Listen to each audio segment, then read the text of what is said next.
오늘의 사건 반장입니다. 경북 칠곡군에서 경찰에 붙잡힌 수배범이 화장실에서 도주했습니다. 한 시민의 신고로 경찰이 출동했지만 경찰이 한눈을 판 사이에 달아난 것으로 알려졌습니다. 중학생 딸에게 학교 폭력을 가한 가해 학생에게 이제는 안 참는다고 소리를 지른 학부모가 아동학대 혐의로 유죄를 선고받았습니다. 법원은 정서적 학대 행위라고 판단했습니다. 20대 여성을 성폭행한 60대 남성이 19년 만에 붙잡혔습니다. 다른 성범죄를 저지른 후 확보된 DNA 정보가 결정적인 역할을 했습니다. 짜르롱! 안녕하십니까? 아유, 참, 오늘도, 오늘 왜 이렇게 날이 춥죠? 예, 갑자기 또 추워졌습니다. 내일까지 춥다고 하니까 우리 가족 여러분들, 옷 따숩게 입으셨으면 좋겠네요. 자, 진실 추적자 사건 반장 시작합니다. 우리나라의 아동학대 신고 건수가요, 20년 전보다 무려 30배나 이렇게 늘었다고 합니다. 이 통계청 조사 결과인데, 코로나 때문에 아이들이 집에 있는 시간이 확 늘면서이기도 하겠지만, 아동학대에 대한 사회적인 경각심이 높아진 데서 이유를 찾는 전문가들이 많더라고요. 그러니까 예전 같으면 아유, 때릴 수도 있지, 혹은 맞을만 하지 했던 일들, 이제는 그냥 넘어가지 않을 만큼 세상이 확 달라졌다는 얘기인 겁니다. 자, 오늘 출연자 소개해 올리죠. 자, 이자연 기자, 백성문 변호사, 그리고 오윤성 순천향대 교수, 양지열 변호사, 그리고 박준혜 수호 선생님 나오셨습니다. 안녕하세요. 안녕하세요. 안녕하세요. 뾰로롱 사반펜 왔어요 하신 홍민정님, 방통대 졸업 1년 앞두고 전공 학점 따느라 10수년을 잊고 살던 수학 공부를 하고 있습니다 하신 셀리스로님, 우리 남편 입찰 1등 당첨 기원합니다 하신 전주의 강민지님, 사랑하는 남편 김일석 씨 생일이에요, 여보 사랑해 하신 정문선님, 지난 토요일 우리 신랑 환갑이었어요, 여봉 오래오래 살아야 건강해 하신 유정님, 육아휴직 끝 재취업 성공 3월 1일자 출근 확정하신 홍성의 안미숙님, 집 나간 남편이 반년 만에 돌아왔어요, 너무 좋아하신 호주의 김정님, 핀치버드님, 중학교 전교 회장된 이지민님, 캐나다 낭만고양이님, 용인의 조은희님, 모두 사랑합니다. 자, 그리고 예고해드린 대로 오늘 방송 중에 잠시 후에 사건 반장 유튜브 채널 구독자 10만 돌파 기념, 이제서야 왔습니다, 실버 버튼 제막식이 예정돼 있습니다. 많이 함께 해주시고요. 자, 재미는 물론 의리로 함께하는 아세사반 뉴스 육방. 아우, 소리 짜고 대한민국과 전 세계 동포 가족 여러분의 시선을 모아서 출발합니다.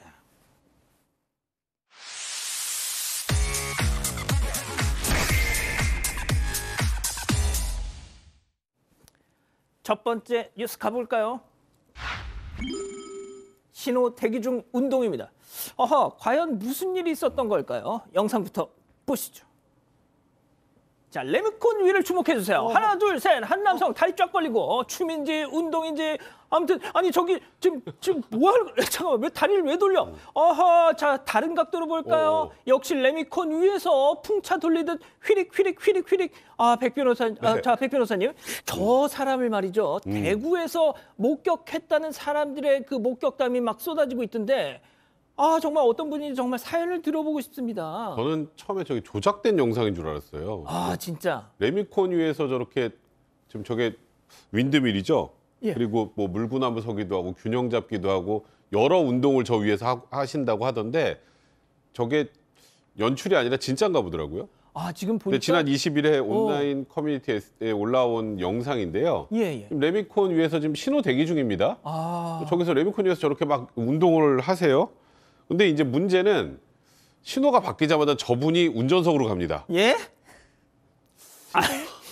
참, 그러니까 신호가 이제 가야 되면 운전석으로 내려가서 레미콘을 몰고 가신다는 거예요. 진짜? 그러니까 저분이 그냥 막간의 찰나에. 네, 그러니까 레미콘이랑 아무 관련 없는 분이 레미콘에 올려가서 저렇게 운동을 하는 게 아니고, 지금 차에 타서 출발하는 거 보니까 차주인으로 지금 일단 보인다는 건데, 지금 보시는 것처럼 영상이 같은 곳이 아니잖아요. 예. 이 남성 봤다는 분이 한 명이 아니랍니다. 최근에 다른 목격자들은 대구 무태교 근처에서 신호대기 중에 저렇게 레미콘 위에서 운동을 하는 남성을 본 적이 있다.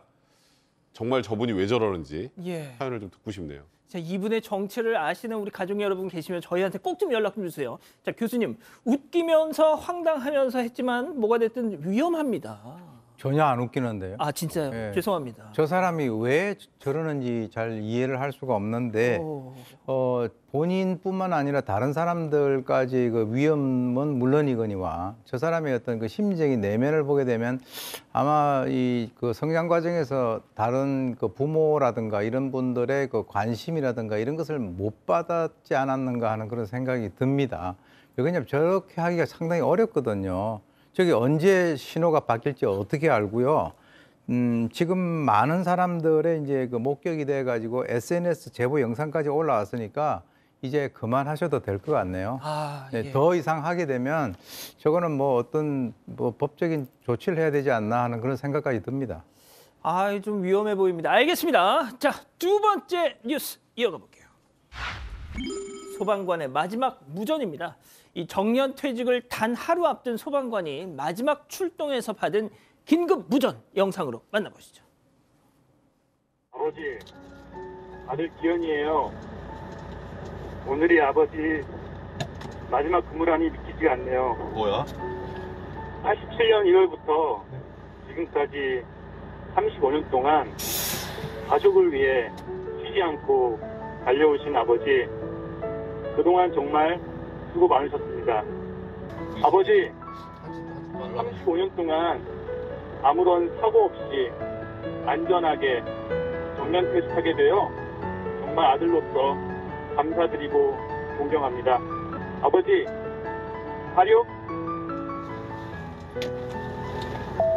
사치, 야, 갑자기 이런 이벤트 하니까 당황스럽다. 어쨌든 고맙다, 기현아. 우리 아들 사랑한다. 축하드립니다. 그러니까 35년간 소방관이었던 아버지의 마지막 출동에 역시 소방관 아들이 무전으로 저렇게 서프라이즈를 한 건데, 근데 4647 이게 뭐예요? 그러니까 이게 소방관들이요 신속하게 정보 전달하기 위해서 약어를 씁니다. 그 중에서도 46이라고 하면은 물을 때 쓰는 겁니다. 알겠는가 이런 뜻이고요. 알아들었으면 47 알겠다는 의미로 사용을 하는 겁니다. 35년 차 소방관이 마지막 소방훈련 출동을 위해서 차량에 탑승한 상황입니다.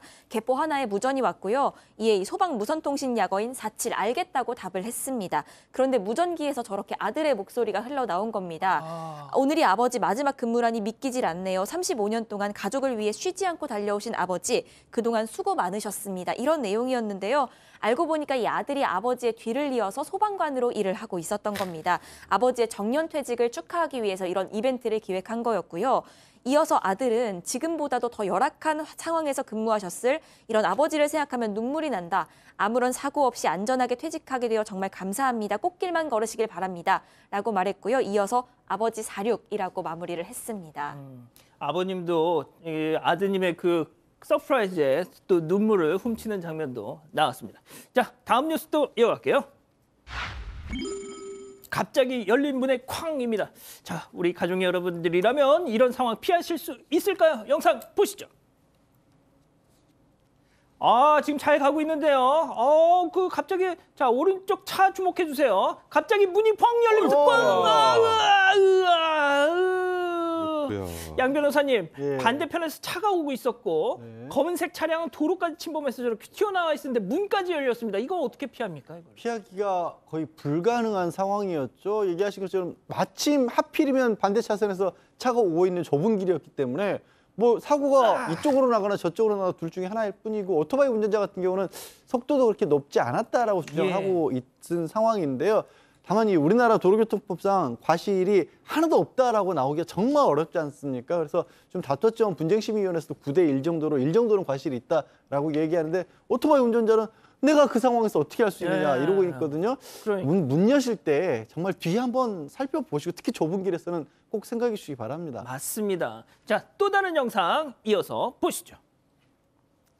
자, 잘 달리는 오토바이. 그런데 갑자기 안 돼. 아이고, 또 열렸어 문이. 아이고. 자, 백 변호사님. 네. 오토바이는 과속도 아니었고요. 자기 네. 차로에서 달리고 있는데 오히려 자, 저 상대 차주가 문 연 사람이 오토바이 너도 잘못 있잖아. 뭐 그랬다네요. 지금 보니까 저곳이 주차 라인이 있는 곳도 아니네요. 그냥 보니까 저 차량도 일단 불법 주정차일 가능성이 굉장히 높아 보이는데 아하. 저 차량에서 지금 보니까 지금 막 차를 세우고 내리려고 그랬던 것 같은데 그런 상황이라면 최소한 뒤를 한번 확인을 하고 더 나가서 비상등이라도 이제 내린다라는 그런 신호라도 줬었어야 되는데 그러니까 지금 저 오토바이 운전자 누가 운전을 하더라도 저 상황에서 저 사고를 피하기는 어려웠을 것 같은데 아까와 마찬가지로 이번 차주도 과실 비율이 8대2 정도라고 얘기를 하고 있는 것 같습니다.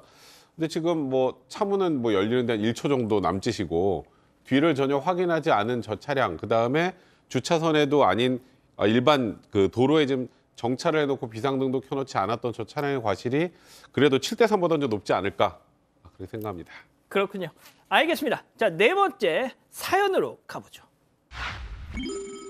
돈 아껴서 저축해라. 자, 어떤 사연일까요? 네, 그 산후조리원 비용을 아껴서 저축하라는 시어머니 때문에 속상하다 이런 며느리 사연입니다. 이 며느리는 임신 15주 차인데요. 얼마 전에 인기 있는 산후조리원에 예약을 했습니다. 이곳은 한 3주에 800만 원 정도 하는 굉장히 비싼 곳인데 이걸 그 친정에서 준 2천만 원이 있어서 그 비용으로 해결을 했다고 합니다. 그런데 이 사실을 알게 된 시어머니가요. 나는 혼자 미역국 끓여 먹고 애 낳고도 다음 날에 밥 매러 나갔다 라시면서 쓸데없는 곳에 돈 쓸 생각 말고 아껴서 저축했다가 집안 대소사 있을 때 비상금처럼 쓰라고 조언을 했다는 겁니다. 그런데 며느리가 듣기에는 그 어머니가 말씀하시는 대소사가 정말 부부간의 그 가정의 대소사가 아니라 시가 대소사로 들렸다고 하는데요. 이 며느리는 친정에서 아이 낳는데 준 돈이라서 다른 곳에 쓸 생각이 없고 오롯이 아이와 자기 몸을 위해서 쓸 생각인데 좀 기분이 나쁘다는 입장입니다. 알겠습니다. 자, 기다리고 기다리셨던 푸처 한접 타임 우리 가족 여러분들도 채팅창에 OX로 함께 참여해 보시죠. 먼저 며느리입니다. 어머 성문이 오빠나 아니 잠깐만요. 자, 그렇죠. 먼저 며느리죠. 성문이 오빠 낳고 혼자 미역국 끓여 드신 뒤에 바로 밥 매러 가셨어요. 와, 완전 신기해. 제 친구 자연이 시어머니, 다혜네 시어머니도 그랬다던데. 좀 제발 좀 뻥 좀 치지 마세요, 어머니. 그리고 이 돈 저희 친정 엄마가 주신 거예요. 저 몸 상할까 봐 그냥 모른 척 좀 해주세요, 동그라미. 양 변호사님 이거 감당하실 수 있겠습니까? 그러니까. 예. 뭐 시어머님들에게는 응원을 받으실 수 있겠지만 타겟층이 확실하네요. 예. 자, 다음은 시엄마. 어머머머머머 얘 좀 봐. 아이고 그냥 날 완전 못된 시애미로 만드네 아주 그냥. 야, 그게 나 좋자고 한 소리야. 너 어차피 산후조리원 안 가면 내가 돌봐줘야 되는데. 그리고 그 돈 내가 달라고 했어? 기껏 지들 생각해서 말해줬더니 뭐 아주 그냥 시애미를 뻥쟁이로 보내 X. 좋습니다. 자, 그런 말이죠. 소수 의견은 항상 나중에 듣는 걸로 하고 우리 오 교수님부터. 예.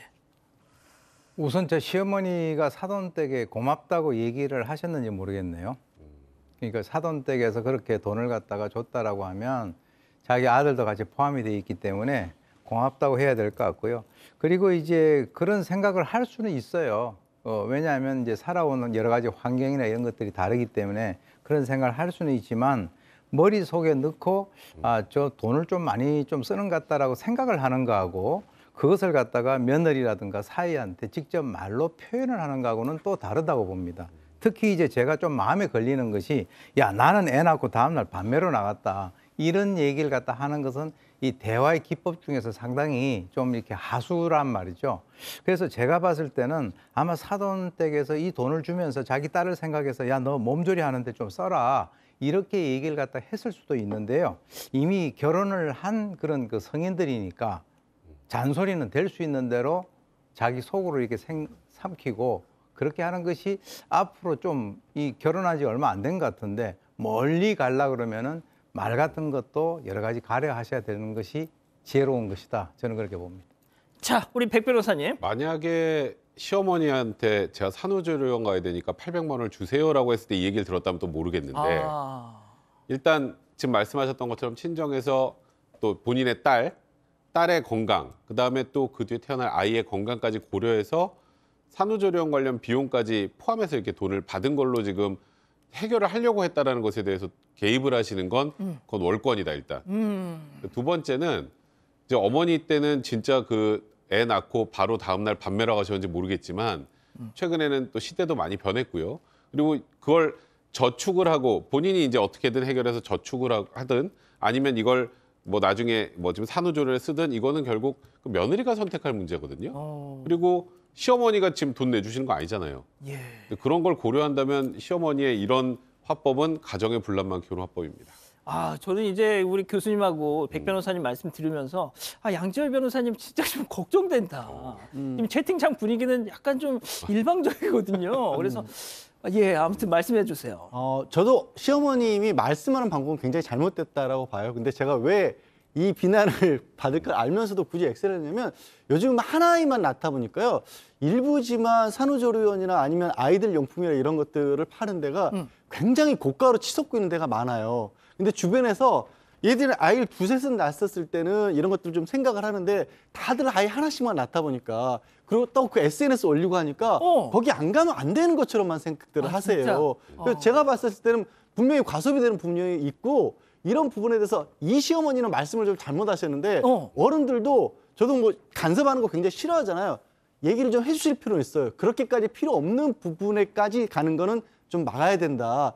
요즘 너무 진짜 보면 저도 아이 하나긴 하지만 해가지라면서 주변에 후배들 얘기 들어보면 뭐 이렇게 애들한테 이렇게까지 많이 쏟아붓지 싶을 때가 많은데 겁나서 말을 못 하거든요. 말씀은 잘못하셨지만 방법은 잘못되셨지만 좀 얘기를 해줄 필요는 있어요. 젊은 사람들. 그런 뜻이셨군요. 알겠습니다. 자, 이 기자, 그럼 우리 가족 여러분들 많은 의견 주고 계시는데. 네, 하지만 가족 여러분들은 좀 한쪽으로 쏠리시는 것 같기는 양지열 퇴출? 합니다. 양지열 퇴출. 네, 일단 김락경님은요. 좀 비싸긴 하다만 밥 매러 갔다니 언제적 이야기를 하시는 건지라고도 말씀을 하셨고요. 김은수님, 골병 들면 나만 손해다. 고양이 나만 없어님. 그럼 조리원 안 가더라도 남편이 100일까지 애를 보면 되겠네. 라고도 말씀을 하셨습니다. 혹시 양지열 변호사님 욕하는 데가 없었습니까? 제가 알아서 잘 걸러서 말씀을 드렸습니다. 저는 취지가 그런 취지가 아니라는 거예요. 예, 아유, 늦었어요. 네. 알겠습니다. 진짜 심해요, 요즘. 아유, 늦었어요. 네. 예, 마지막 뉴스 가보죠. 그렇습니다. 영광의 은단추 제막식입니다. 자, 사랑하는 사방가족 여러분 정말 오래오래 기다리셨습니다. 드디어 실버 버튼이 도착했습니다. 사건 반장의 유튜브 채널 구독자 10만 달성한 지도 벌써 4개월이 지났는데요. 이 공식 제막식에 앞서서 그 영광스러웠던 순간 잠깐만 다시 보고 가시죠. 마음 준비를 해주시고요. 자, 음악 스타트!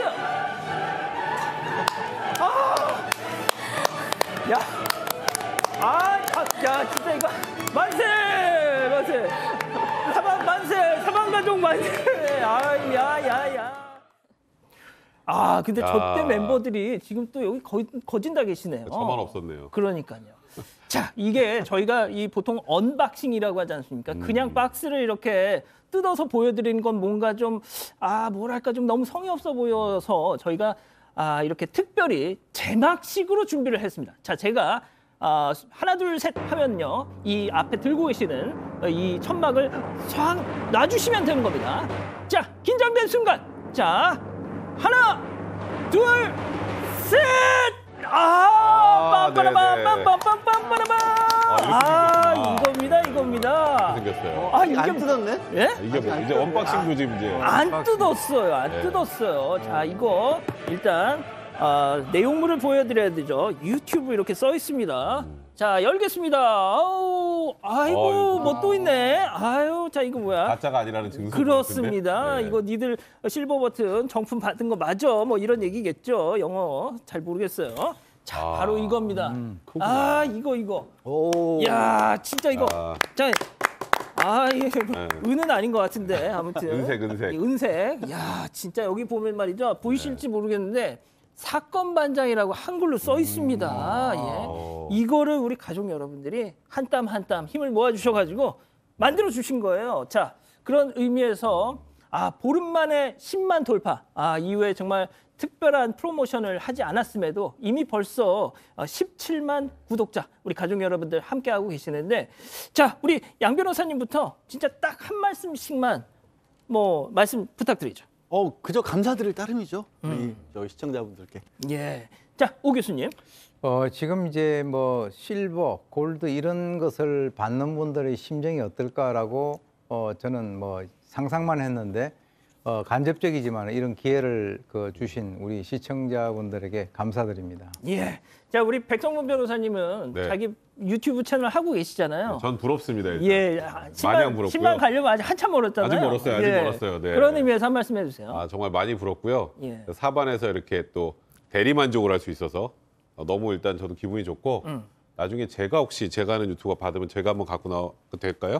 그걸 왜 갖고 오지 마? 들고 나- 갖고 오지 마? 여기 네, 그걸 왜 알겠습니다. 들고 나와, 네. 그걸? 아무튼 부럽습니다. 웃겼어, 감사합니다. 아주. 네. 자, 알겠습니다. 자, 우리 이 기자도 한 말씀 해주셔야죠. 네, 정말 이렇게 사랑과 관심을 주시는구나 싶어서 그저 감사한 말씀밖에 드릴 말씀이 없을 것 같고요. 네, 골드 버튼까지 더 열심히 하겠습니다. 알겠습니다. 자, 사방가족 여러분, 뭐 뻔한 말씀이지만 진심으로 감사드리고요. 계속 정진하겠습니다. 계속 지켜봐 주십시오. 자, 30초 뒤에 돌아옵니다. 내가 원하는 펩시는?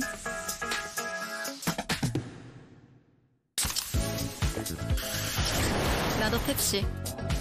Great taste. 펩시 제로 슈거. 지옥철의 출근 무한반복 회의 매일매일 야근 집이 오면 육아 전쟁 지끈지끈 두통은 빨리 더 빠르면 탑센 액상으로 효과 빠른 진통제 빠르게 탁 강하게 센 탑센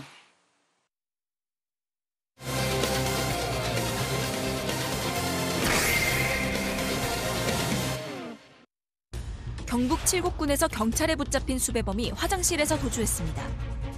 한 시민의 신고로 경찰이 출동했지만 경찰이 한눈을 판 사이에 달아난 것으로 알려졌습니다. 사건의 전말을 파헤쳐봅니다. 자, PC방에서 벌어진 일인데 신고가 들어왔다는 거잖아요. 네, 그렇습니다. 이 PC방에서 눈썰미가 좀 있으신 분 같아요. 이 같이 있는 분이 좀 PC방 이용자가 수상한 사람이 있다라고 했는데 뭐가 수상하냐면 이 사람이 뭘 검색을 하는데 강도 사건, 공소시효, 도주, 그리고 막 옛날 강도 사건 이런 것들을 검색을 하는 겁니다. 아, 이거 좀 이상하다. 혹시 수배범인가? 아니면 뭐 자기가 강도일 수도 있겠다는 생각이 들어서 신고를 했고요. 이 시민의 신고를 받고 순찰차 2대, 경찰관 4명이 즉각 현장으로 출동을 했습니다.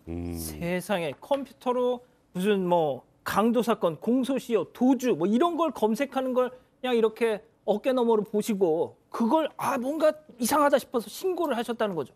자, 경찰이 출동했습니다. 붙잡았을까요? 체크포인트 짚어보죠.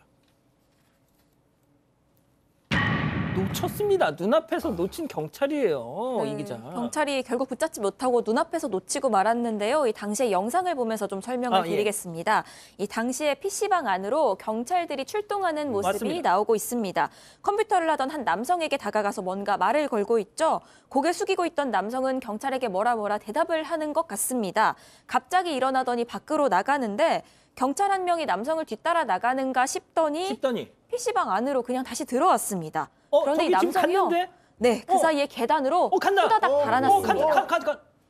아니 이게 지금 들어왔어요. 경찰 다시 PC방 안으로. 그 순간을 틈타서 저렇게 계단 밑으로 지금 뛰어.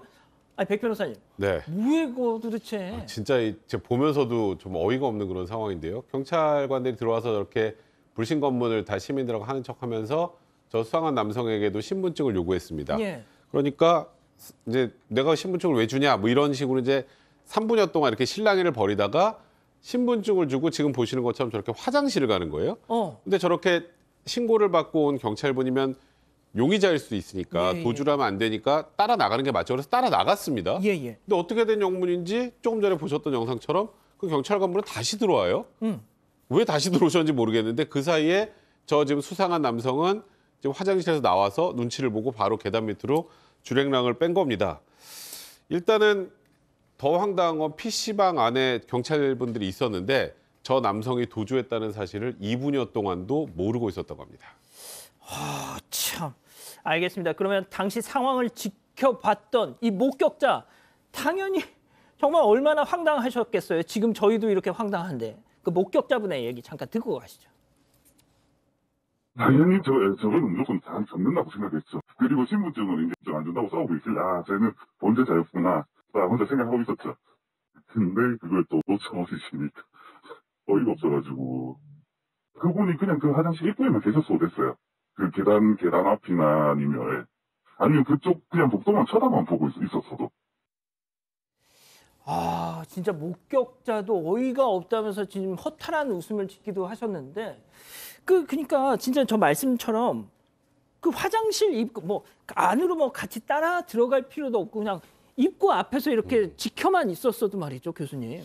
글쎄요, 제가 이제 봤을 때는 떠다 준 밥도 이렇게 제대로 챙겨 먹지 못한 그런 어이없는 상황이라고 보는데요. 제가 보니까 이제 저기 출동한 이 경찰관들이 긴장감이 전혀 없이 보여요. 왜 그러냐면 이 목격자가 옆에서 3분 동안 이제 자기 신분증을 못 주겠다라고 실랑이를 할 때 그 목격자의 입장에서도 쟤 범죄자였구나라고 혼자 생각을 했다면 저기에 나간 4명의 경찰관들 중에서 그런 생각을 한 사람이 한 명도 없어요. 그럼 만약에 화장실 가겠다라고 하면 지금 경찰관들이 그 사람의 주민등록증을 받아가지고 이렇게 수배를 갖다 할 수 있는 그 기기를 갖고 있거든요. 예. 그러니까 화장실 가겠다 그러면 이거 확인하고 가라. 라고 얘기를 갖다 했었어야 되고요. 그리고 이제 신고를 할 때도 강도 사건, 공소시효, 도주 이런 걸 갖다가 검색했다라고 하는 그 얘기를 갖다 했을 텐데 그렇다면은 출동한 경찰관들이 그것을 갖다 염두에 두고 대응을 했었어야 되는데 저거 이제 교육기관에서 저렇게 하면 안 된다라고 다 가르치고 있거든요. 그러니까 지금 이제 경찰 관계자들은 불신 검문 과정에서 좀 약간 그 감시를 소홀히 해서 현장을 이탈하는 그런 어떤 문제가 있었다. 그래서 그것을 갖다가 확인을 하고 난 뒤에 문제가 있었는지 조사를 하겠다라고 하는데 조사를 하시고요. 이게 만약에 정말 결정적인 다 이렇게 CCTV로 나와 있으니까 결정적인 어떤 문제점이 있으면 문책을 해야 전체 경찰의 명예를 갖다가 좀 유지를 할 수 있을 것 같습니다. 자, 아무튼 중요한 건 지금 도망간 사람, 저 남성. 지은 죄가 있으니까 도망갔을 거 아니에요? 네, 역시나 수배범이었습니다. 이 40대 남성이었는데요. 지난 11일에 이 경남 거창의 한 금은방에서 이 주인에게 흉기를 휘두르고 수천만 원 상당의 금품을 훔쳐서 달아난 그런 수배범이었습니다. 지금 발견된 곳이 최초 범행 장소인 그 금은방에서 90km가량 떨어진 곳입니다. 이 남성이 수배 중이라는 사실이 확인되고 뒤늦게야 이 남성을 찾았지만 이미 늦은 뒤였고요. 이 경찰은 그런데 수배범이 놔두고 간 가방이 있었습니다. 증거물인데 이것도 그냥 두고 떠났다고 합니다. 아이고야. 그 가방 안에는요, 휴대전화 2대 그리고 옷가지 같은 것들이 담겨 있었습니다. 아니 지금 이게 지금 그냥 무슨 단순 잡범이 아니고요. 강도 용의자인데 이걸로 자 그러면 말이죠. 이 신고자분이 지금 얘기하시는 게 걱정이시라는 거예요, 이거 지금 교수님. 이 걱정이죠. 지금 이제 경찰은 이제 아차했죠. 그래서 순찰을 강화하고 이거 신고를 한 분에게 스마트워치를 지급을 했다라고 하는 그런 것을 보게 되면은 이 보복 범죄에 대해서 경찰도 인식을 하고 있다라고 이제 볼 수 있는데 지금 이제 신고자 같은 경우는 자기 개인이 신고했다. 이렇게 생각을 하고 있을 가능성이 크고요.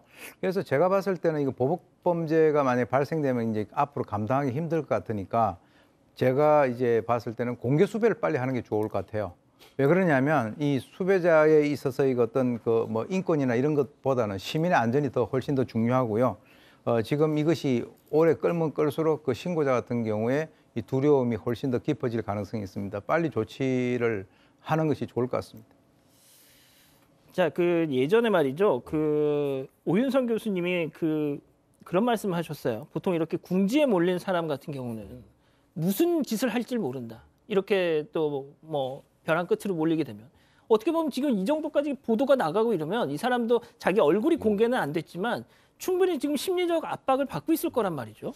그러니까 참 너무 안타까운 게 그 목격자분의 신고로 경찰이 왔고 거기서 그냥 신병만 확보했으면 아무 문제 없이 끝날 일이었는데 지금 첫 번째 조금 전에 이 목격자 걱정하는 얘기는 저희가 벌써 지금 했고요. 신변 보호해야 되는 상황이라는 것도. 예. 근데 더 문제는 지금 이 초반에 경찰관들의 소홀한 대처로 주변 5개 경찰서 또 범죄 피해지는 경남이고 이 PC방은 경북입니다. 그럼 경남경찰청, 경북경찰청이 다 움직여야 되죠. 예. 다 움직여서 지금 도주 중인 남성의 소재 파악에 집중을 하고 있고 일단 신분증을 확인했으니까 이 주변인 상대로 탐문 수사, 조력자 등의 수사를 진행하고 있다고 하는데 아까 오 교수님 말씀하셨던 것처럼 이 떠먹어준 밥을 제대로 먹지 못하면서 진짜 일만 커지고 그다음에 이 목격자 걱정만 좀 이렇게 늘어가는 그런 안타까운 상황에 처해 있다는 게 좀 답답한 상황입니다. 뭐 그렇게 방법이 없는 건 아닙니다. 빨리 이 사람 지금 도주한 사람 공개 수배해서 많은 분들의 또 제보가 있게끔 하면 금방 또 해결이 될 수 있으니까 이 목격자 분의 말씀도 빨리 공개 수배를 좀 했으면 좋겠다 이런 또 당부 말씀도 전해주셨습니다. 자, 첫 번째 사건 정리하고요. 두 번째 사건 이어갑니다.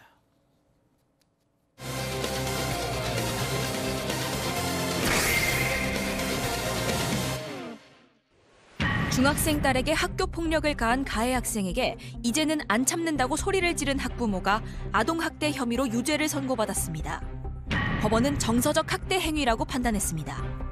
왜 이런 판결을 내린 것인지 알아봅니다.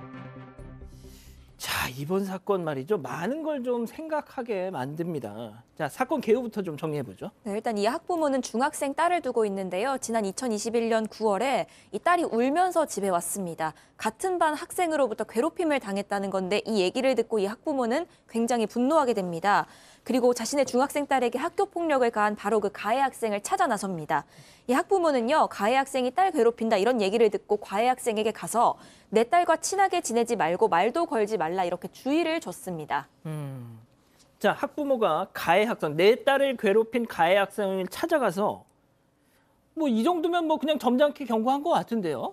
마음이 얼마나 힘드셨겠어요. 그래서 이제 처음에는 학원의 수업인데 거기를 들어서 불러냈답니다. 그건 아하. 조금 지나치다고 말을 할 수도 있겠지만 내용은 거기서 이런 내용이 있어요. 아, 동네 친구라서 그동안 참았는데 계속해서 내가 여러 번 우리 딸하고 가까이 지내지 말라 그랬는데 왜 자꾸 그러냐. 앞으로는 참지 않을 거다라는 얘기를 하고 있었습니다.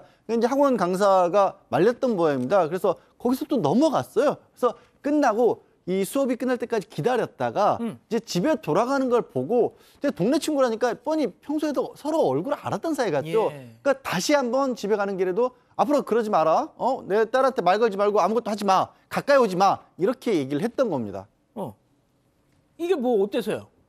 그런데 이 가해 학생 부모 쪽에서 이 피해 학생 학부모를 아동학대 혐의로 고소를 했습니다.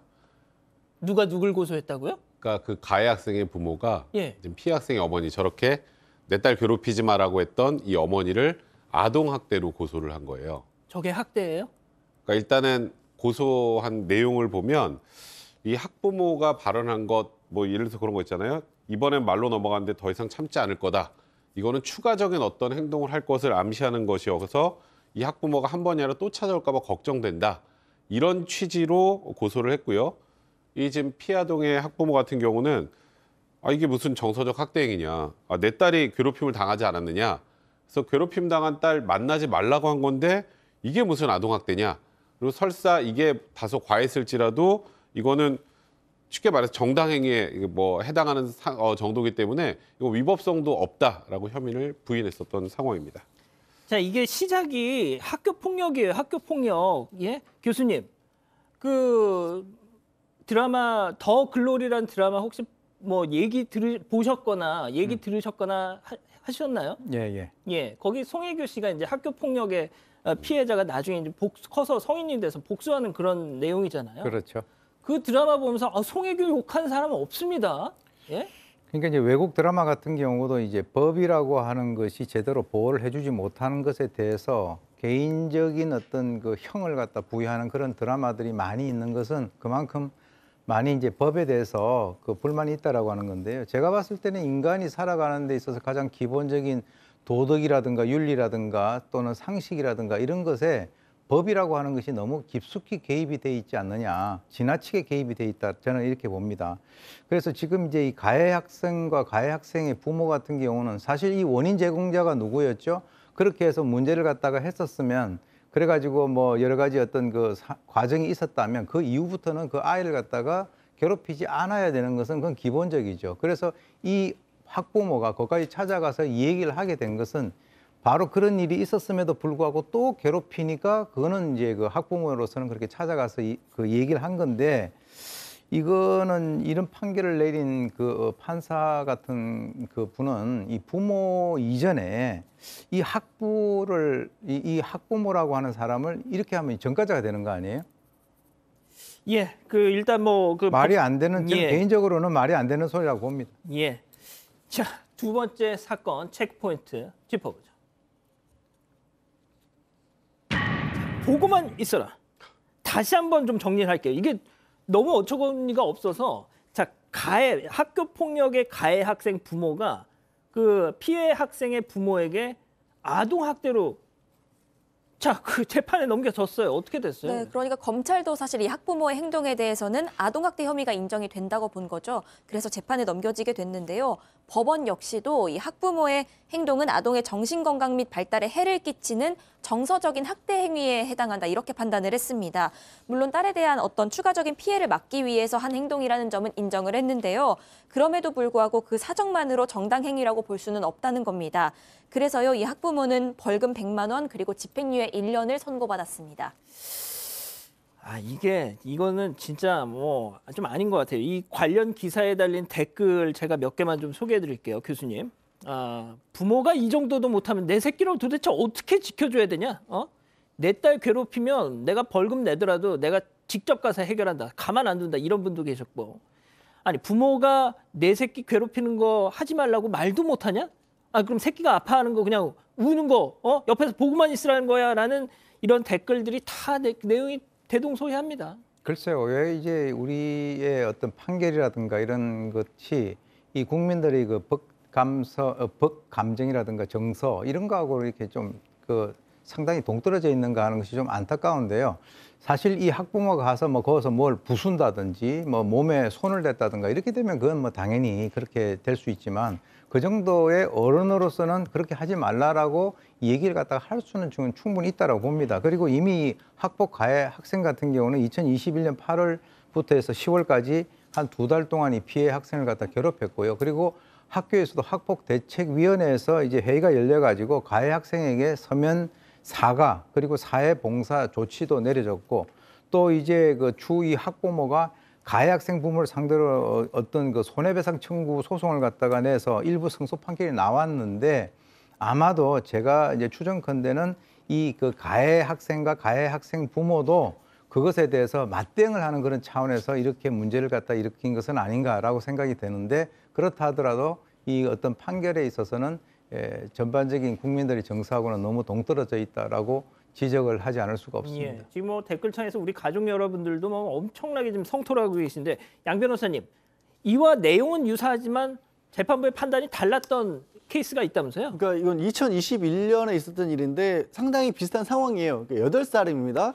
근데 아들 친구가 이렇게 쿡쿡 치면서 이렇게 돼지라고 이렇게 놀렸던 모양입니다. 그러니까, 동물 돼지? 예. 그래서 엄마가 이제 뭐 쫓아가셔서 그 태권도 하러 가려고 이렇게 버스 기다리고 있는 그런 중이었으니까 다른 아들 친구들도 있었을 거 아니에요? 거기서 쫓아가서 너 그렇게 자꾸 놀리면 가만두지 않겠다. 지켜보고 있겠다. 이렇게 얘기를 한 거예요. 호통을 친 거죠.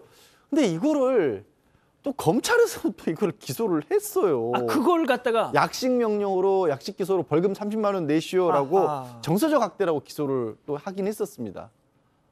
자, 그러면 재판부의 판단, 저 사건에 대한 재판부의 판단. 일단은 이 어머니 입장에서도 억울하니까 정치 재판을 청구했죠. 그냥 벌금 약식 기소된 그 30만 원을 내지 않고. 근데 법원에서는 이 경우에는 정서적 학대 행위에 해당하지 않는다라고 판단했습니다. 제일 중요한 것은 그 과정에서 이 아이한테 학부모가 욕설을 하거나 뭐 신체 접촉과 폭행이 있었던 게 아니기 때문에 이 정도라면 뭐 아들 친구의 정신 건강을 해칠 정도라고 보기 어렵고 정서적 학대 행위라고 보기 어렵다. 다소 부적절하다고 할지라도 범죄가 되지는 않는다라고 판단했습니다. 그러니까 오늘 저희가 소개해드린 그 법원의 판단과는 이제 사안은 비슷함에도 불구하고 또 이 재판부에서는 무죄 판단을 하기도 했었습니다. 백 변호사님, 어제 저희가 그런 얘기했잖아요. 중학생 아들이 초등학교 때부터 자신을 괴롭힌 동급생을 때려가지고 발목이 꺾이는 등의 전치 12주의 상해를 입힌. 근데 이 학교 폭력 피해자였던 학생이 3년 전부터 주짓수를 배워가지고 참다가 팡 터져가지고 했더니 그 아버지가 그 사연을 올렸잖아요. 그렇죠. 아버지는 자식아 잘했어. 칭찬을 했고 엄마는 야 아무리 그래도 그렇게 하면 어떡해. 아니 근데 이게 정말 이제 학교 폭력에 대해서는 이 사회적으로 말이죠. 더는 야 그래도 폭력은 안 돼 이런 말을 하는 분위기가 아니에요 지금. 그러니까요. 저도 어제 그 대부분의 댓글 반응들 보고 좀 놀랬거든요. 대부분이 잘했다라는 평가들이 많더라고요. 8대 2, 7대 3. 그러니까요. 뭐 그 경우는 좀 과했기 때문에 그거는 범죄에도 해당할 수 있으니까 이건 주의를 해야 된다고 제가 어제 말씀드렸었는데 사실 오늘 이제 법원의 판단을 보고 그러니까 만약에 이제 이 어머니가 좀 과하게 욕설을 했거나 아니면 뭐 지속적으로 찾아가서 그런 계속된 아이한테 뭐 이런 경고를 했거나 아니면 폭행을 했다면 모르겠지만 이 정도도 하면 안 됩니까? 예. 물론 이게 벌금 100만 원에 집행유예 1년이라면 벌금은 사실상 안 내도 되는 정도의 상황이 되겠습니다만 이게 이렇게 재판까지 받아야 할 일인지 이에 대해서는 아마 시청자 여러분들도 생각이 많으실 것 같습니다. 예, 그 첫 번째 사건에서 그러니까 가해 학생의 부모님, 가해 학생 측 만약에 저 사람들이 너무 저쪽 입장만 전달을 하고 있다라고 좀 이 방송 내용이 좀 억울하다 생각하시면 저희한테 연락을 주십시오. 저희가 반론을 꼭 전해드릴 테니까요. 자, 두 번째 사건 정리하고요. 세 번째 사건 이어갑니다.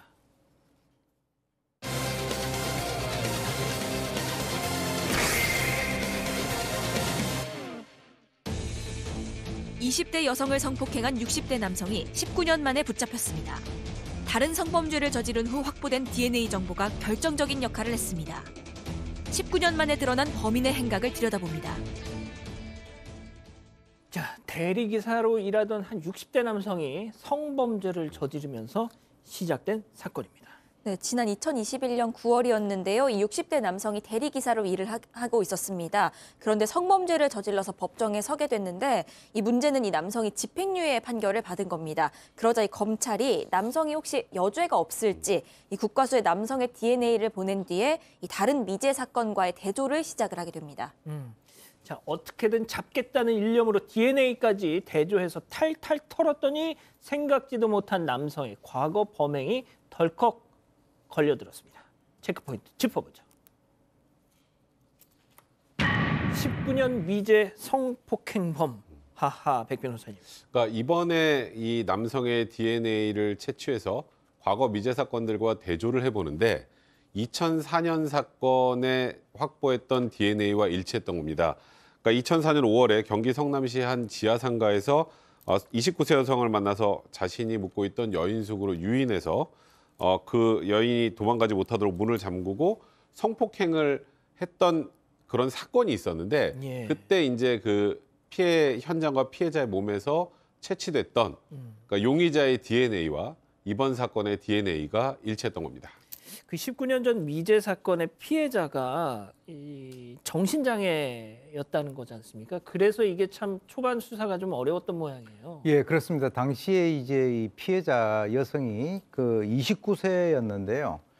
실제로 이제 연령이 29세지만은 정신 그 지체장애 2급이었으니까 실제 한 5살에서 한 9살 정도밖에 안 되는 그런 그 정신 상태가 된 거죠. 그래서 이제 이 그 경찰의 입장에서는 이 성범죄 같은 경우는 피해자 진술이 굉장히 중요한데 그 여성이 자신이 피해를 당한 그 사실에 대해서 정확하게 제대로 이제 묘사를 갖다가 하지 못하는 그런 여러 가지 어떤 그 제한된 여건 때문에 더 이상 수사를 하지 못하고 이 사건 같은 경우는 그대로 미궁에 빠져버리고요. 그 당시에 이제 CCTV 하나는 뭐 그 갖고 있었다라고 하더라도 뭐 대조할 군이 없었으니까 그것으로 이제 종결이 된 거죠.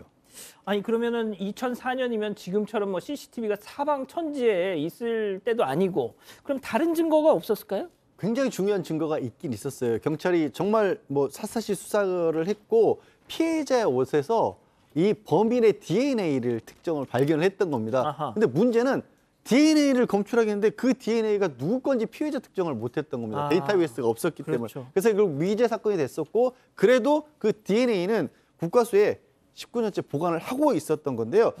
근데 2010년부터 DNA를 이용한 신원 확인 정보를 할 수 있는 데이터베이스 구축이 됐었고 유죄 판결이 난 범죄자는 DNA 감식을 하도록 한 거거든요. 거기서 19년 전의 사건이 딱 나온 겁니다. 하하. 이 사람이 일치하는 DNA를 찾은 겁니다. 이야, 세상에 19년간 저 인간 거리를 활보하면서 법을 얼마나 만만하게 받겠습니까? 나 이렇게 그런 것도 했는데 걸리지도 않고 나 지금 심지어 이 사람이 성범죄자가 대리운전 생각해 보세요. 술에 취해가지고 골아 떨어져 있는 사람을 뒤에다 태우고 데리는 그 무슨 짓을 또 머릿속으로 상상을 했겠습니까? 예? 그렇죠. 근데 이제 아마 많은 분들이 이런 궁금증도 있으실 거예요. 이게 살인 사건도 아니고 또 미성년자도 피해자가 아니었고 29세 여성이었으니까 그럼 공소시효 다 지나가지고 처벌 못하는 거 아니야? 19년 전. 그렇죠. 아하. 그런 생각을 할 수 있는데 이제 성폭력범죄 처벌하는 특례법이 개정돼서 처벌이 됩니다. 일단은 일반 성범죄 사건 같은 경우에 이렇게 DNA를 확보하고 있는 경우 있잖아요. DNA를 예전 걸 가지고 있으면 일단 공소시효가 10년이 연장이 됩니다. 그리고 이번 사건과 같이 피해자가 정신적 장애나 신체적 장애가 있거나 혹은 13세 미만의 아이를 성범죄를 한 경우에는 이 경우에는 공소시효 자체가 적용이 되지 않습니다. 그러니까 이런 경우에는 그냥 영구히 잡히기만 하면 처벌이 될 수 있는 거죠. 그래서 결국 지난 20일에 수원지검 성남지청에서 이 60대 남성을 과거 19년 전 사건의 용의자로 구속 기소했습니다. 예. 자, 교수님. 이게 말이죠. 당장 우리 가족 여러분들이 그 말씀을 하십니다. 한 번 성공한 범죄에 이렇게 여기를 하니까 이렇게 19년 동안 안 걸리네? 과연 이거 하나만 있었겠느냐? 예? 정확하게 이제 이 사람의 전과 기록을 제가 보지 못해서 단언하기는 쉽지는 않지만은 유사 전과가 있었을 가능성을 우리가 배제를 할 수가 없습니다. 왜 그러냐면 그 개인의 이 습이라고 하는 것은 쉽게 포기할 수가 없는 것이거든요. 그러니까 이제 2004년도에 그 범죄를 저질렀다가 그동안에 쭉 쉬다가 이번에 해서 걸렸다. 자, 성범죄를 저지르고도 이제 어떤 마무리 같은 걸 잘 해가지고 DNA를 갖다가 남기지 않았을 그럴 가능성도 있고요. 그래서 지금 꼭 장애 여성만을 노렸다라고 볼 수는 없겠지만 이 성과 관련된 여러 가지 다양한 형태의 범죄가 이제 존재를 했을 그럴 가능성이 있는데 경찰 추적을 피하다가 이제 이번에 한 19년 만에 잡힌 건데요. 나이가 60대가 된다 하더라도 그런 습을 갖다가 지속하기 때문에 점점 시간이 가면 갈수록 본인이 검거될 수 있는 확률은 점점 높아갑니다. 반드시 잡힙니다. 예. 이런 인간들 때문에 선량한 대부분의 대리기사님들이 괜히 또 욕을 먹을까 걱정입니다. 자, 오늘 사건 이렇게 정리하고요. 사건 연구소 이어갑니다.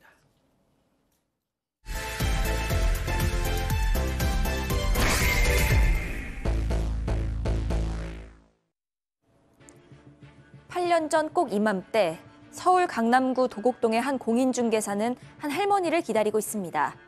월세를 놓겠다는 건물주였는데요. 만나기로 약속해놓고 나타나질 않았던 겁니다.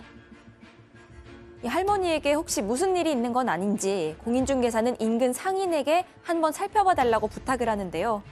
이 얘기를 들은 상인도 그렇잖아도 요즘 도통 안 보이더라면서 이 할머니의 집을 찾아가게 됩니다. 그리고 이웃들의 걱정과 염려는 이내 충격과 공포로 바뀌었습니다. 할머니가 두 손이 몸 앞으로 묶인 채로 집 안에 숨져 있었던 겁니다. 타살이 확실해 보이는 상황. 대체 할머니에겐 무슨 일이 있었던 걸까요?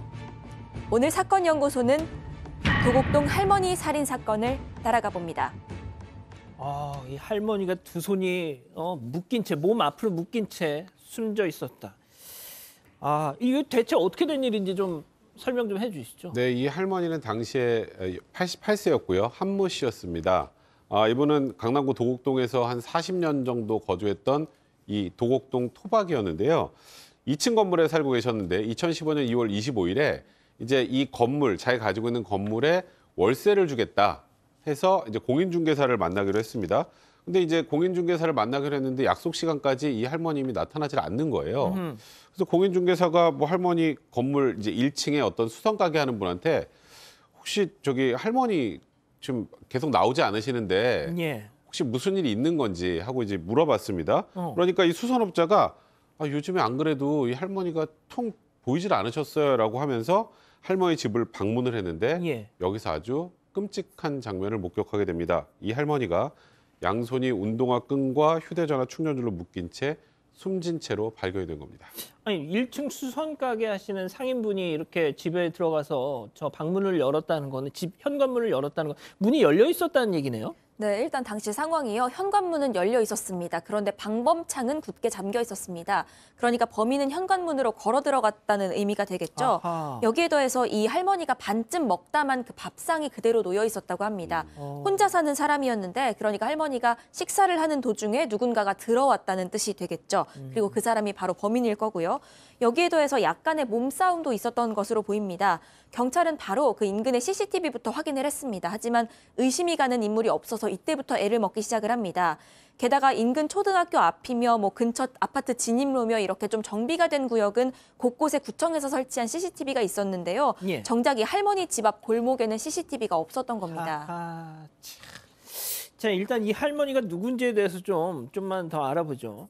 이 도곡동 토박이였다면 양 변호사님, 지금 장난이 아니었을 것 같아요. 이른바 알부자라고 해야겠죠. 할머니가 이제 2층 연립주택을 소유하고 계셨는데 그 연립주택만 놓고 보면 70년대 지은 노후한 주택이긴 한데요.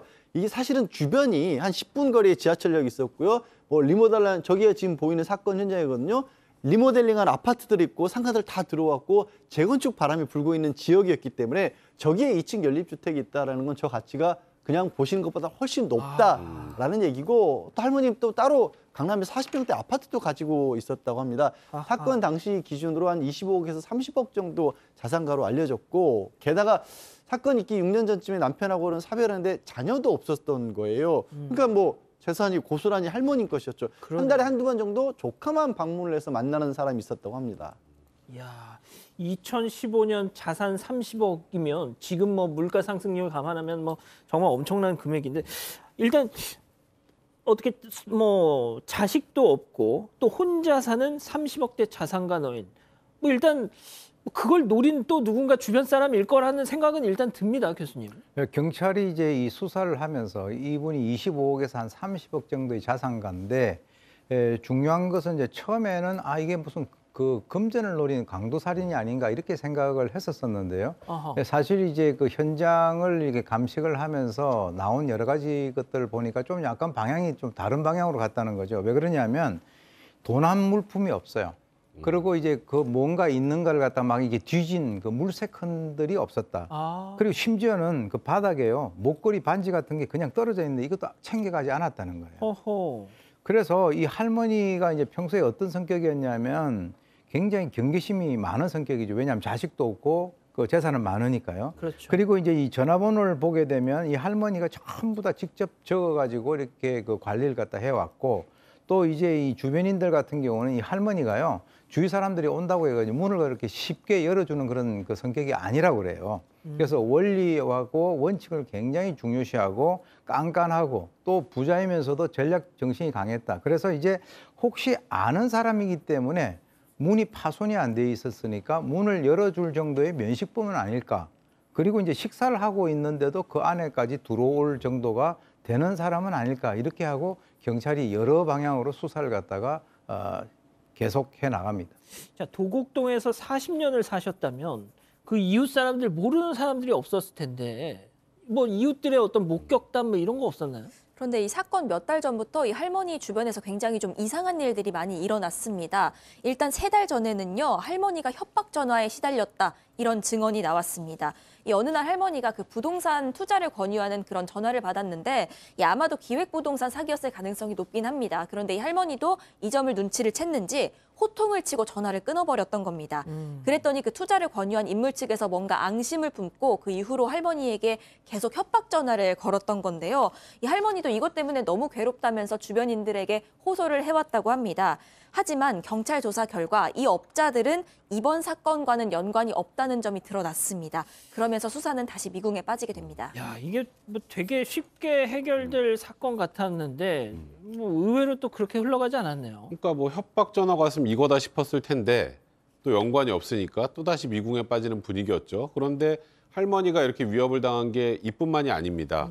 사건 발생 보름 전쯤에 할머니 집에 복면 쓴 남성이 찾아왔다고 합니다. 지금 사파에도 나오고 있는데요. 당시 누군가 초인종을 눌렀고 할머니 그냥 친척이나 택배에 왔나 보다 하고 문을 열어준 겁니다. 근데 지금 보시는 것처럼 어떤 복면 쓴 남자가 서 있었고, 할머니가 그걸 보고 도둑이야라고 소리쳐서 이제 주변 건물이 막 쩌렁쩌렁 울릴 정도로 크게 소리치셨다고 합니다. 그리고 호통만 친 게 아니라 복면을 벗기려고 시도를 아이고야, 했고요. 위험해. 결국 이 남성은 도망갔다고 합니다. 이웃 사람들이 이제 찾아와서 깜짝 놀라서 왔을 때는 이미 저 남성은 도주한 이후였고요. 근데 하지만 저 당시에 피해는 없었기 때문에 예. 복면을 벗기려는 과정에서 남성이 도망간 거 아니겠습니까? 예. 신고를 하지 않았고요. 대신에 이제 할머니께서 이웃들에게 내가 위험할 때는 꼭 좀 나 좀 도와달라 이런 한마디를 남기셨다고 합니다. 아유, 그때 신고를 하셨어야 되는데. 아니 근데 진짜 지금 뭐 우리 백 변호사님 말씀처럼 세상에 복면을 하고 들어온 막 사람을 막 그걸 몸싸움을 어르신이 보통 성정이 아니셨던 것 같아요. 거기서 사건이 끝나지가 않았어요, 사실은. 실제 사건이 있기 이틀 전에도 할머님이 또 한의원에 오셨는데 한의원에 다쳐서 오신 거예요. 직원들이 왜 다치셨어요 하니까 아니 모르는 사람이 나를 끌고 가려고 그래서 이게 실락을 하다 다쳤다라고 한 겁니다. 아니 이런 정도 일이 있으니까 신고를 해야 될 것 같은데도 할머님이 신고하면 또 괜히 번잡하고 복잡해지고 뭐 싶었는지 신고도 안 하셨고요. 주변에서는 진짜 이 정도면 할머니 CCTV 좀 놓으셔야 됩니다라고 했는데 이 성정이 강하시고 또 저 연세 될 때까지 세상을 이런저런 일 많이 겪으셨을 거 아니에요. 그러니까 자신감도 있으셨고 워낙 근검하다 보니까 이 비용 이런 걸 고민하시다 CCTV를 설치를 안 하셨다는 거예요. 참 교수님 들어보세요. 30억 자산을 가지고 계신 어르신이 그 CCTV 그 몇 개 하나 다는 것 그 돈이 얼마인데 아유 참 안타깝습니다 이게. 글쎄요, 그게 이제 그 비용 생각하지 말고 CCTV만 설치를 했었더라면 뭐 이제 좀 예방을 할 수도 있고 또 금방 그 범인을 잡을 수도 있었었는데요. 사실 이제 그 경찰이 수사를 갖다가 아주 열심히 해서 이 감식 결과와 부검 결과가 나오면서 이 수사가 아주 급물살을 타게 됩니다. 일종의 그 과학 수사에 있어서의 그 하나의 쾌거라고 볼 수 있는데 할머니의 콧잔등하고 입술에서 범인이 아마 이 실랑이를 하면서 거기다가 땀을 떨어뜨린 것 같아요. 이 땀에는 이제 표피세포가 있기 때문에 DNA 분석이 가능하거든요. 그리고 이제 할머니 손톱 밑에서 범인의 DNA가 나왔고 또 손을 결박을 했던 휴대전화 충전선과 운동화 끈에서도 또 이 DNA가 나왔습니다. 그래서 이제 그 바로 인근에 있는 그 전과자들을 중심으로 해서 대조를 했는데 일치한 사람이 없었는데 그래서 이제 대조 대상을 갖다 좀 더 확장을 해 나가서 할머니, 조카, 친척 그리고 전 남편의 가족 모두 용의선상에 올렸는데요. 여기에다가 이제 이웃 사람들도 될 수 있고 또 할머니 집에 공사를 왔었던 그런 인부들 또 한 10년 동안 그 집에서 새들었던 세입자들까지 80명에 대해서 확대를 해서 모두 이 DNA 조사를 갖다 실시해 나갑니다. 자, 지금 이 정도까지 말씀을 드리니까 우리 가족 여러분들 저마다 당신들의 이제 어떤 판단으로 막 누구일 것이다 이렇게 말씀을 하고 계시는데 그 80명 중에 범인이 있었습니까? 나왔습니다. DNA가 일치하는 사람이 있었고요. 60대 정모 씨라는 사람이었습니다. 이 정모 씨는요, 2002년부터 2010년까지 할머니 집에 새들었던 세입자였습니다. 5년 전에 다른 곳으로 이사간 상황이었는데 그런데 할머니와 애시당초에 세입자로 만난 건 아니었습니다. 그 이전부터 할머니랑 약 30여 년간 그러니까 이 정 씨가 30대일 때부터 알아온 사이였습니다. 이 정 씨의 그날 행적을 역추적해보니까 할머니 집 방향으로 들어가는 모습이 잡혔습니다. 그런데 나오는 모습은 없는 걸로 봐서 아마도 담을 넘어서 도망간 걸로 보이고요. 결국 사건 발생 12일 만에 이 정 씨를 긴급 체포하고 또 압수수색도 이루어졌습니다. 당일에 이 정 씨가 입고 있던 검정색 점퍼가 나왔는데요. 여기에서 할머니 혈흔이 나왔습니다. 아이고. 그러면서 이 정 씨는 구속 수사를 받게 됩니다. 자, 역시 면식범이 맞았습니다. 이 정 씨 검거 당시 모습 잠깐 보고 가시죠. 혐의 인정 안 하시나요? 아니, 죽이지 않았어요. 안 죽이셨다고요? 왜? 그럼 그쪽에 가시지도 않으셨어요? 아니, 가기는 갔는데 죽이지는 않았어요. 왜 가셨어요? 당뇨 좋다면서 그걸 할머니한테 좀 살라고 갔어요. 아니, 당뇨가 있어가지고요. 그 30년 동안 아는 할머니예요. 그 할머님이 한때 이제 건강식품 장사를 하기도 하셨대요. 하지만 근데 양 변호사님 말하는 거 들어보세요. 모르겠지 당당해 저게. 그러니까 좀 이해가 안 가는 상황이죠. 저 남성이 뭐 집에 뭐 집수리하고 페인트도 하고 이렇게 좀 잡일들 같은 거 하는 사람이었는데 굉장히 좀 복잡해요. 뭐가 복잡하냐면 사업실패 때문에 우울증, 수면장애, 공포, 불안장애 이런 것도 있었다라는 거고요. 부부 갈등에 도박 문제도 있었고 그래서 저 때 뭐 채권 빚에 쫓기는 나머지 전화용도 미납이 된 상황이었고 게다가 또 보험 사기로 실형 전력까지 있었다라고 합니다. 그래서 이렇게 복잡한 전력을 가진 저 사람의 얘기가 이렇게 주장을 하는 거예요. 이게 처음에 가서 문을 두드렸는데 문을 안 열어줘서 그냥 돌아왔다 이렇게 얘기를 했는데 그럼 DNA는 DNA가 왜 나왔겠어요? 왜 예. DNA 왜 나오냐? 당신 있었던 거 아니냐? 그랬더니 한다는 얘기가 아까 말씀하신 것처럼 당뇨, 건강식품 사려고 대화를 하고 있었는데 갑자기 할머니가 내 얼굴을 밀어서 내가 넘어져서 발작이 와서 기절했다. 뭔 소리야 근데 이게? 깨다 보니까 할머니가 안 계시더라. 그래서 난 그냥 집에 왔다. 이렇게 얘기를 했어요. 무슨 말이에요 이게 도대체? 예? 이해가 잘 안 되네요. 예. 근데 이제 이 사건에서 가장 주요한 부분은 범행 동기입니다. 도대체 왜? 돈. 왜 이 할머니를 이라고 살해했을까? 생각하는, 예. 근데 이제 문제는 아까 얘기 나왔던 것처럼 집안에서 뭐 어떤 물건도 없어지지 않았고 예. 할머니 하다못해 목걸이, 뭐 귀중품 같은 것들도 가져가지 않았습니다. 그리고 이 정모 씨는 끝까지 범행을 부인하고 있기 때문에 정확한 범행 동기를 찾기는 좀 어려웠겠죠. 예. 그래서 검찰에서는 일단 범행 동기는 이 살인 사건에서 굉장히 중요한 요소가 됩니다. 재판 과정에서. 일단 재판부에 이게 사건이 벌어진 날 정 씨가 할머니에게 도움을 요청했는데 할머니가 거절해서 이에 격분해서 범행을 저지른 것이다라고 범행 동기를 설명을 했지만 1심 재판부는 이렇게 판단했습니다. 검사가 제출한 모든 증거에 의하더라도 범행 동기를 인정하기 부족하고 이를 인정할 증거가 없다. 그래서 검찰이 제기한 범행 동기를 인정하지 않았습니다. 아니 재판부가 검찰이 주장한 범행 동기를 인정하지 않으면 이거 혹시 뭐 무죄예요? 아니요, 그럴 리는 없죠. 그러니까 범행 동기는 우리는 모르겠다. 그런데 증거, 살인 증거는 너무나 명백하다라고 했습니다. 심지어는 유정 씨가 DNA가 나왔잖아요. 예. 근데 뭐라고 주장을 하냐면 그거 나를 누군가 모함하려고 제3자가 조작한 증거다. 아이고. 이런 얘기까지 하는 겁니다. 법원 입장에서는 이거 할머니를 살해했다는 걸 인정 안 할 수가 없다. 오히려 이렇게 명백한 증거가 나오는데도 계속해서 부인하고 있는 게 굉장히 죄질이 좋지 않다라고 해서 징역 20년형을 선고를 했습니다. 알겠습니다. 징역 20년. 예. 자, 오늘 사건 연구소 이렇게 정리하고요. 글로벌 팩 이어갑니다.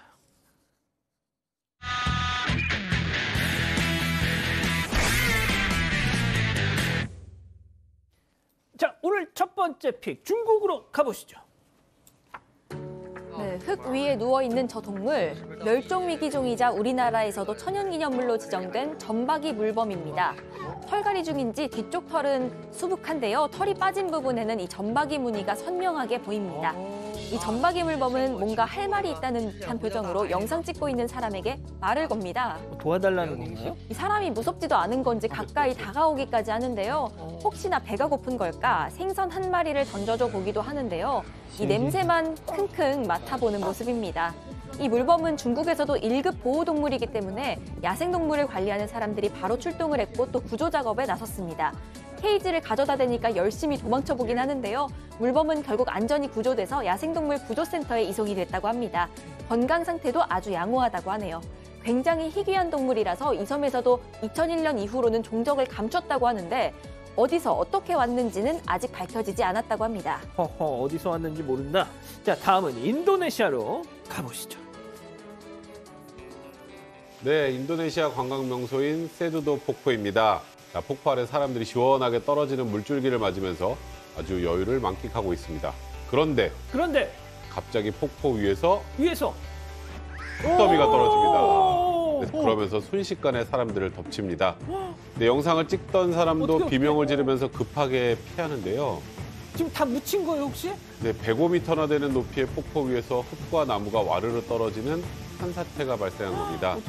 몇 초 사이에 일어난 일이라 눈치챌 수가 없었던 사람들 그대로 떨어진 흙더미에 묻혀버리고 말았습니다. 어떡해. 영상을 찍고 있던 사람을 포함해 총 6명이 이곳을 찾았었는데요. 이 사고로 폭포 아래 있던 40대 남성은 떨어지는 나무에 부딪혀서 두개골골절로 목숨을 잃었습니다. 아유. 나머지 4명도 매우 위독한 상태라고 하네요. 아니, 왜 벼랑간 산사태가 왜 난 거예요? 네, 이곳은 거의 매일 비가 내리는 지역이라고 하는데요. 이날 폭포 관리자도 관광객들에게 위험할 수 있으니 폭포 아래에는 오래 머물지 말라는 경고를 했다고 합니다. 아이고. 당국은 현재 폭포를 임시 폐쇄하고 정확한 사고 경위와 현재 토양 상태를 파악 중이라고 합니다. 알겠습니다. 자, 다음은 태국으로 가보시죠. 네, 마트 앞에 꼬치구이를 파는 노점상 주인이 음식을 준비 중입니다. 네, 강아지도 그런 아주머니 옆에 엎드려 쉬고 있네요. 자, 별 문제 없이 평화로워 보이는 이곳에 갑자기 차 한 대가 돌진해. 네네. 마트 앞에 주차된 차를 들이박아 버립니다. 저 충격을 받은 차량은 앞으로 미끄러져서 지금 보시는 것처럼 노점을 그대로 쳐버렸고요. 아주머니도 뒤로 나자빠졌습니다. 충돌 직전 차 옆을 걷던 남성은 돌진한 차량에 치여 넘어졌다가 차 뒤에서 놀란 표정으로 걸어나오고 있습니다. 야, 진짜 한 끗 차이였어요. 네, 맞습니다. 천만다행히 이 사고로 다행히 크게 다친 사람은 없다고 합니다. 자, 뒤로 넘어진 아주머니 바로 자리에서 일어나 본인의 꼬치구이 기계로 달려갔고요. 차에 치였던 남성도 쩔뚝거리면서 이내 바닥에 주저앉습니다. 부딪힌 차 안에는 운전자였던 한 남성이 내리고 옆에 타고 있던 어린 남자아이도 주변 사람의 도움을 받아 차에서 내립니다. 자, 아이와 운전자 모두 무사해 보입니다. 강아지는 괜찮아요. 아무튼. 네. 야, 예. 네, 주차된 차를 들이박은 트럭이 왜 갑자기 돌진한 건지 조금 전에 보셨던 것처럼 이유는 아직 밝혀지지 않았다고 합니다. 사고를 목격했던 마트 주인은 너무 무서운 사고였지만 그래도 아무도 목숨을 잃지 않아 천만다행이라고 전했습니다.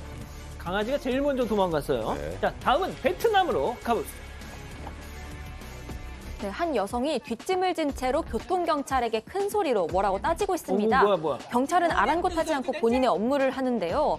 이 여성은 그런 경찰에게 갑자기 입술을 들이대면서요. 저거 뽀뽀하려고 하는 겁니다. 경찰이 뒤로 피하니까 이 여성은 더 가까이 다가가서 또다시 뽀뽀를 하려고 합니다. 이 여성의 손을 보니까요, 수갑이 채워져 있습니다. 이 여성 무섭게 미소를 지으면서 경찰을 끈질기게 쫓아다닙니다. 이 가슴으로 경찰의 몸을 밀치기도 하고요. 갑자기 돌변해서 화를 내면서 또 경찰 얼굴에 입술을 갖다 댑니다. 싫어, 저리 가. 네, 이 여성은 40대인데 헬멧을 쓰지 않고 오토바이를 운전해서 경찰들에게 잡혔습니다. 그런데 경찰에게 벌금을 내지 않게 해달라고 한 번만 봐달라고 억지를 부렸다고 합니다. 경찰은 단호히 무시하고 위반 서류를 작성하려고 하는데 이 여성이 갑자기 화를 내면서 욕설과 함께 난동을 부린 겁니다. 이상해. 경찰은 도저히 안 되겠다 싶어서 수갑을 채웠던 거죠. 하지만 이 여성은요, 수갑을 차고도 멈추지 않았습니다. 경찰에게 죽을 때까지 뽀뽀해줄 거야 라고 말하면서 어찌할 바를 모르게 만들었다고 합니다. 이 경찰이 불필요한 신체 접촉으로 억울한 상황에 놓일 수 있는 남성이라는 걸 악용해서 저렇게 스킨십을 시도를 한 겁니다. 여성은 행정 위반으로 벌금만 내고 끝날 수도 있었던 상황인데 결국 공무집행 방해 혐의로 구금됐다고 합니다. 이 여성은 뒤늦게야 본인의 잘못을 인정하고 반성을 했다고 합니다. 네, 반성 많이 하세요. 자, 마지막 픽 튀르키예로 가보시죠. 네, 3살짜리 꼬마아이가 빨간 슈퍼카 페라리 운전석에 올라탑니다. 창밖이 안 보일 정도로 키가 작고 이 페달에도 발이 간신히 닿는데 아이는 카메라 화면을 보면서 굉장히 스무스하게 앞으로 나아갑니다. 마당 한 바퀴를 뺑 돌아서 후진에 주차까지 한치의 오차도 없이 완벽하게 주차를 해냈습니다. 차에서 폴짝 뛰어내려서 웃는 모습은 영락없는 3살짜리 아이 모습인데요. 이 친구 세계 챔피언까지 했었던 유명 오토바이 경주자의 막내 아들입니다. 어릴 적부터 아빠를 따라다니면서 저렇게 큰 오토바이와 각종 슈퍼카들을 직접 몰면서 스피드를 즐겨왔다고 합니다. 그런 환경도 환경이지만 이 친구의 재능도 있었던 거겠죠. 어릴 적에는요, 이런 카트를 운전하면서 훈련을 했는데 이 속도를 제대로 낼 줄 알고 드리프트 기술까지 멋지게 선보였다고 합니다. 이 도저히 3살이라고는 믿기지 않는 모습입니다. 근데 좀 위험한데. 네, 그런데 이 놀라운 영상들은 아이 아빠의 SNS에 올라와서 누리꾼들의 큰 관심을 모았는데요. 3살밖에 안 된 아이에게 운전시키는 거 너무 위험하다 이런 반응도 있었지만 집에 돈이 얼마나 많으면 3살 아이에게 슈퍼카를 맡기냐. 3살이 슈퍼카도 운전해보고 완전 그들이 사는 세상이다 부러워하기도 했습니다. 예, 부럽습니다. 예, 알겠습니다. 자, 사랑하는 사건반장 가족 여러분, 오늘도 따뜻한 밤 보내시고요. 저희는 내일도 별이 6개 반, 4반, 6반, 저녁 6시 반 다시 옵니다. 자나깨나 코로나 조심, 안녕히 계십시오.